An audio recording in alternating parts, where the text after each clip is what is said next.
बच्चों, आप सभी का आज की कक्षा में स्वागत है। आज की कक्षा में हम जो कविता है वह देश कौन सा है, वह देश कौन सा है, उस कविता के अंतर्गत जो प्रश्नोत्तर है उस पर हम चर्चा करेंगे।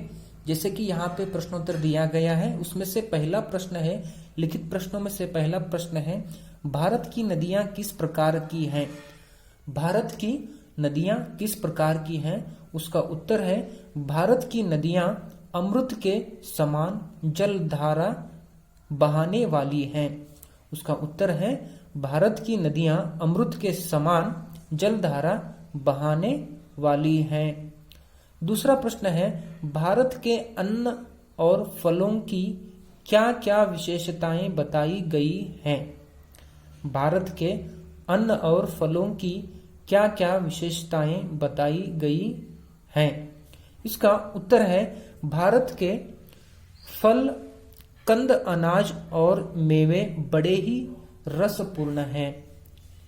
इसका उत्तर है, भारत के फल, कंद, अनाज और मेवे बड़े ही रसपूर्ण हैं। प्रश्न ग, भारत को संसार का शिरोमणि देश किस लिए कहा गया है? भारत को संसार का शिरोमणि देश किस लिए कहा गया है? उत्तर है, भारत की धरती धन धान्य से परिपूर्ण है। उत्तर है, भारत की धरती धन धान्य से परिपूर्ण है और भारत के लोग ज्ञान से परिपूर्ण हैं। इसलिए भारत को विश्व का शिरोमणि देश कहा गया है।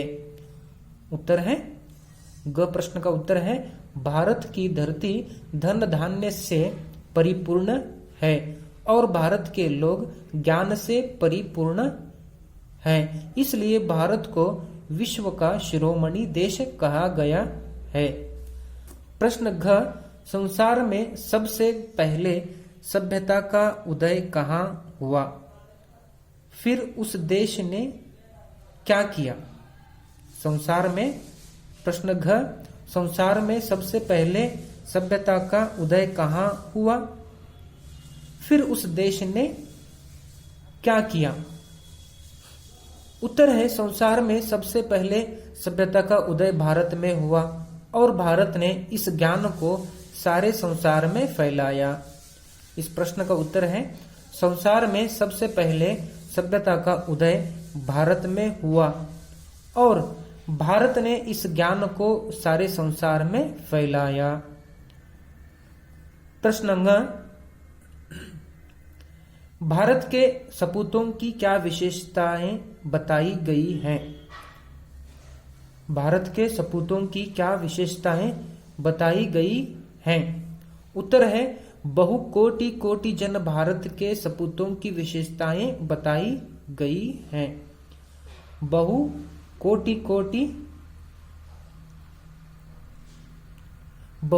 कोटि जन भारत के सपूतों की विशेषताएं बताई गई है। अगला प्रश्न है, च, कविता में बताई गई भारत की विशेषताओं को संक्षेप में लिखिए। प्रश्न है, च, कविता में बताई गई भारत की विशेषताओं को संक्षेप में लिखिए।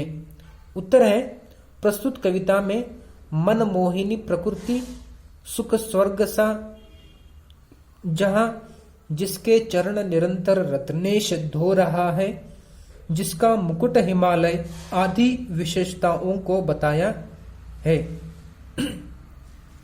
उत्तर है, प्रस्तुत कविता में मनमोहिनी प्रकृति। उत्तर है, प्रस्तुत कविता में मनमोहिनी प्रकृति, सुख स्वर्ग सा जहां जिसके चरण निरंतर रत्नेश धो रहा है, जिसका मुकुट हिमालय आदि विशेषताओं को बताया गया है।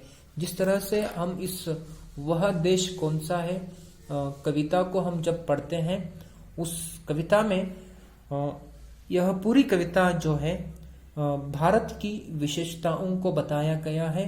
जब आप इस कविता को पढ़ेंगे तो आप अधिक विशेषताओं को प्राप्त करेंगे।